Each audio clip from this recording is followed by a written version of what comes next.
আরে মারবি বা যুদ্ধ করবি তো ঘোষণা দিয়ে কর, লুকাচুরির কি আছে? মুসলিম থেকে মারার জন্য ভারতে নতুন নতুন পায়তারা চলতেছে। এখন আমাদের এই ভাইরা তো বদ্ধ একটা জায়গায়।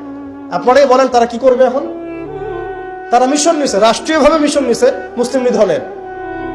এখন এই ভাইদের কোনো রাষ্ট্র নাই, কোনো জামায়া নাই, কোনো আমির নাই, কোনো এদাদ নাই, কোনো জিহাদের কোনো মানে ওখানে অবস্থাই নাই করার মতো তাদের, তাই না? ভিতরে কথা বলছি, আমি কাশ্মীরের কথা বলছি না। তাহলে এই ভাইরা এখন কি করবে? এই যে অবস্থা, এই অবস্থা কি মনে করছেন আমাদেরকে প্রভাবিত করবে না?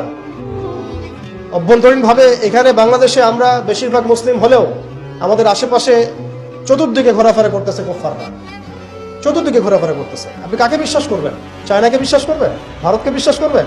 নেপাল ভুটানকে বিশ্বাস করবেন? না মায়ানমারকে বিশ্বাস করবেন? আপনি যাবেন কোন দিকে? আমাদের প্রস্তুতিটা কি? আমাদের প্রিপারেশন কি?